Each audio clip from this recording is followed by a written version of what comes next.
सहजन के पत्ते, कसावा का छिलका और मकई का खोल। ये सब भले बहुत मामूली लगें, लेकिन ये पौधे और पौधों से निकला कूड़ा अफ्रीकी देश घाना में मुनाफे का जरिया बन रहा है। हर दिन कसावा के कई किलो छिलके फेंक दिए जाते हैं। ये सब्जी घाना में बहुत पसंद की जाती है। एथेल एमोआकू और एबेनेजर कू ने इन सब्जियों के कूड़े को दोबारा इस्तेमाल करने की ठानी है। पिछले 10 साल से वो ऑयस्टर मशरूम का बिजनेस कर रहे हैं। इसे उगाने की प्रक्रिया में कृषि से निकलने वाला कूड़ा इस्तेमाल किया जाता है। ये ऐसी चीजें हैं जो आमतौर पर खेतों में जला दी जाती हैं।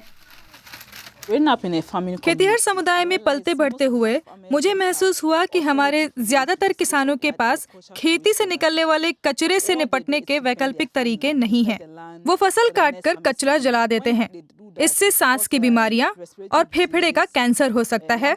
वन्य जीवों को नुकसान होता है। तो मुझे लगा कि हम खेतिहर कचरे की मदद से कुछ अच्छी चीज पैदा कर सकते हैं। इससे गरीबी कम होगी, हमें खाना मिलेगा और आमदनी भी बढ़ेगी। तभी मैंने ये बिजनेस चुना।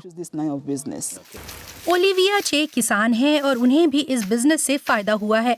अपने 2 हेक्टेयर खेत में वो मुख्य तौर पर मक्का उगाती हैं। मक्के की खेती में बहुत सारा कूड़ा निकलता है। जब से हमारे समुदाय में मशरूम का कारोबार शुरू हुआ है, तब से मैं पहले की तरह खेत में आग नहीं लगाती हूँ। अब मैं खेत का कचरा जमा करती हूँ और गांव में मशरूम कंपनी को बेच देती हूँ। कचरे के भुगतान के अलावा कभी कभी कंपनी हमें फैक्ट्री से निकली जैविक खाद भी देती है।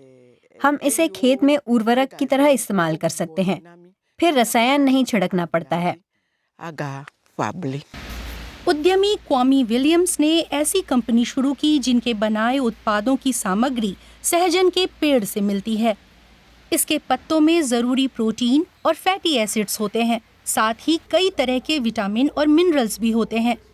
अमेरिका की MIT से पढ़े विलियम्स ने 10 साल पहले अपना स्टार्टअप शुरू किया। वो पाउडर, जूस और क्रीम बनाते हैं। उनका कहना है कि घाना में उद्यमियों के आगे कई चुनौतियां हैं।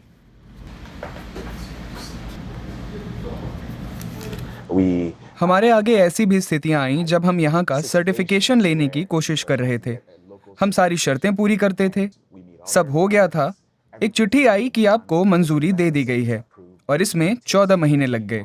सच में 14 महीने लगे असली सर्टिफिकेट मिलने में। एक लंबी प्रक्रिया, जिसका मतलब है उत्पादों के बाजार पहुंचने में देरी। विलियम्स ने घाना के असबॉय शहर और नजदीकी इलाकों में मोरिंगा किसानों का विस्तृत नेटवर्क बना लिया है। किसानों को कभी मोरिंगा बहुत फायदेमंद पौधा नहीं लगा था, लेकिन अब वो कंपनी के साथ काम करते हैं। उन्हें ताज़ा पत्तों के लिए नियमित रूप से ग्राहक मिल जाते हैं। पिछले 10 साल में किसानों ने इस जादुई वनस्पति की 20 लाख से अधिक पौध लगाई है, वो भी बीजों से।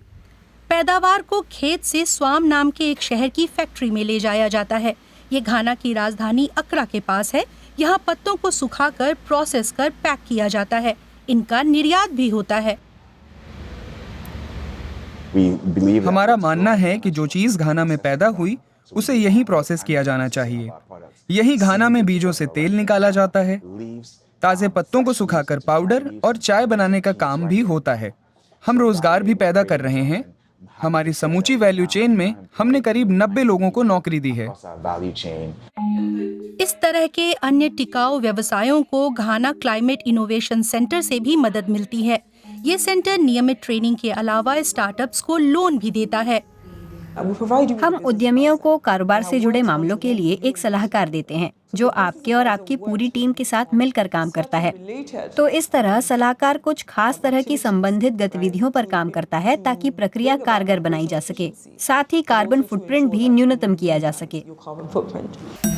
मशरूम उत्पादकों को भी ये मदद मिली। इनोवेशन सेंटर के सहयोग से वो अपनी फैक्ट्री में स्थानीय सामग्रियों का ही उपयोग करते हैं। उत्पादन में भी कार्बन उत्सर्जन कम होता है। मशरूम उगाने के लिए भी केवल सब्जियों के सड़े गले कूड़े की जरूरत पड़ती है। 1 महीने बाद मशरूम की फसल तैयार हो जाती है। मांग काफी ज्यादा है। हम ग्राहकों की 1/4 मांग भी पूरी नहीं कर पा रहे हैं। एथिल की कंपनी एक महीने में करीब 1000 किलो ऑयस्टर मशरूम बेचती है। इस तरक्की से स्टार्टअप भी खुश हैं और किसान भी।